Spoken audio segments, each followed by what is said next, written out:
After the end of World War II, the world was split into two, East and West. This marked the beginning of the era called the Cold War.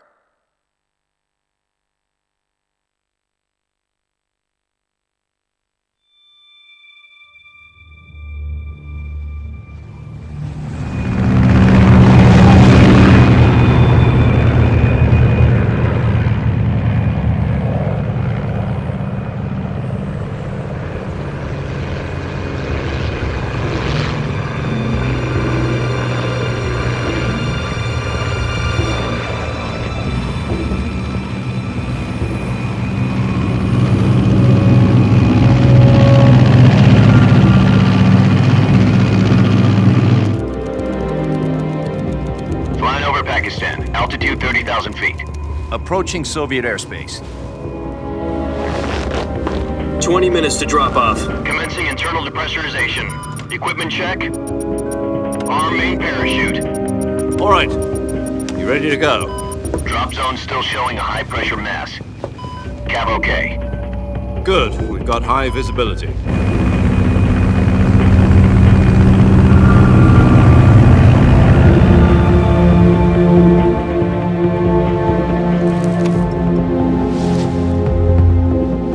Put out that cigar. Connecting oxygen hose to interior connector. Put on your mask.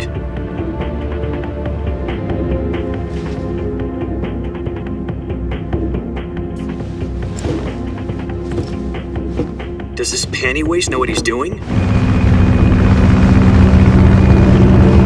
Approaching release point. 10 minutes to drop off. Hey, are you deaf? He said put out the cigar and put on your mask.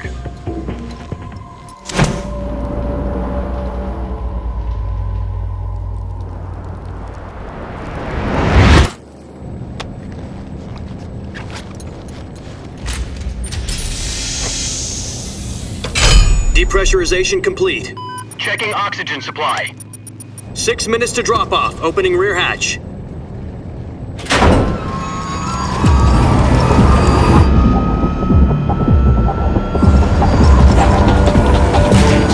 Sunrise.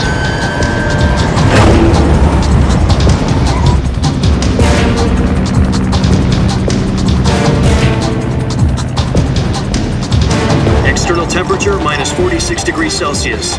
2 minutes to drop off. Stand up. You'll be falling at 130 miles per hour. Try not to get frostbite from the wind chill. 1 minute to drop off. Move to the rear. Activate bailout bottle. This is one for the history books. The world's first halo jump. 10 seconds to drop off. Stand by. Status okay. All green. Prepare for drop-off.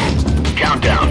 5, 4, 3, 2, 1. Spread your wings And fly. God be with you.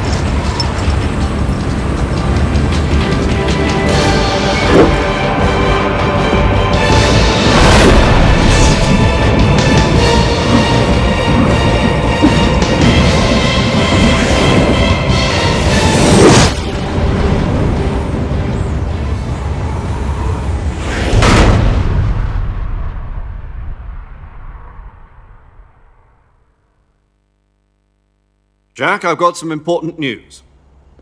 The head of the CIA has finally given us the green light for the virtuous mission. Virtual mission? No, the virtuous mission. The future of our Fox unit depends on it. If it succeeds, we'll be officially organized into a unit. Virtuous mission? Sounds like some kind of initiation ritual. You know, don't get cocky. This isn't a training op. Right. So what exactly is this wonderful mission?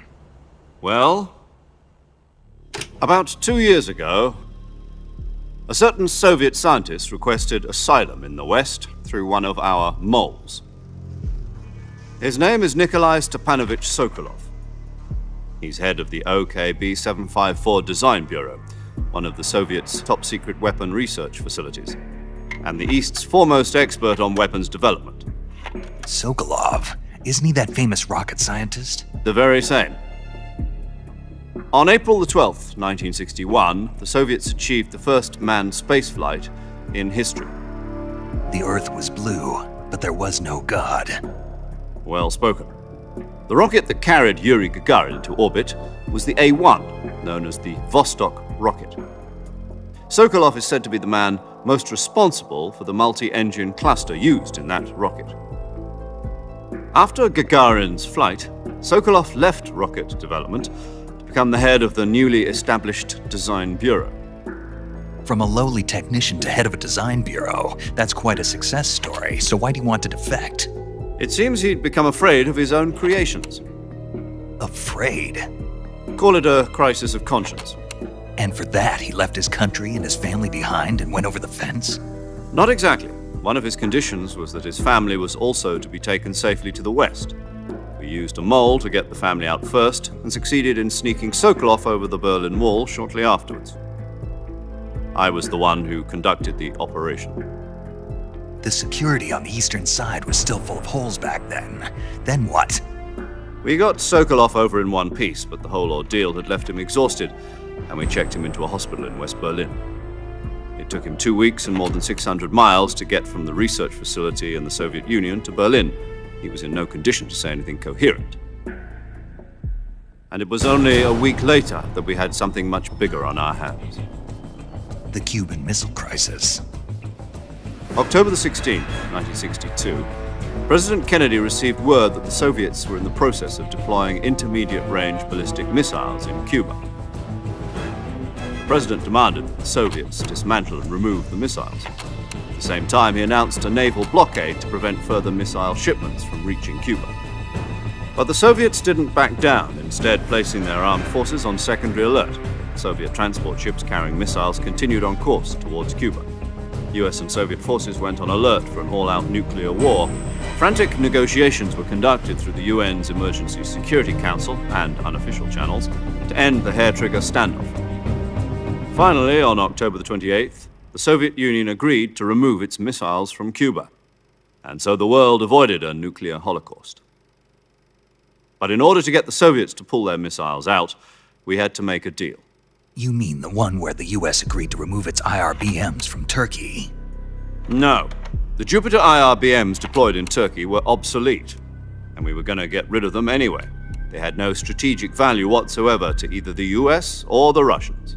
The Turkey deal was a ruse, a cover story that was fed to the other intelligence agencies around the world. So what did the Russians really want? Sokolov. They wanted us to return Sokolov. You mean the Soviets pulled out of Cuba just to get their hands on Sokolov? That's right. What the hell was he working on?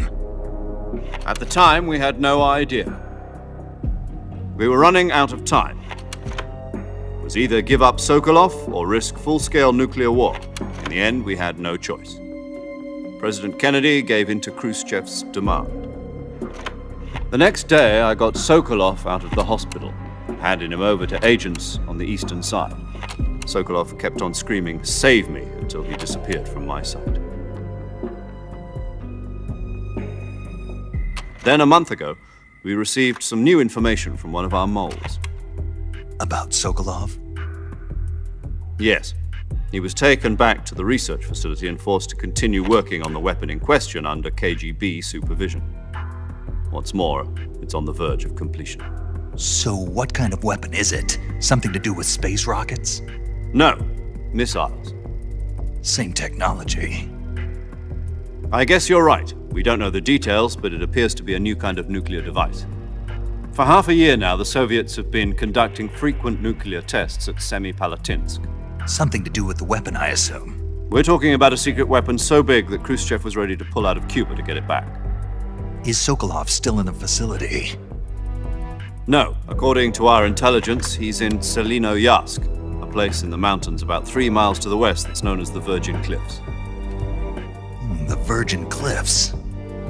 Nice name for a virtuous mission. They moved him there just recently. Why? Apparently, they're conducting a field test of the weapon.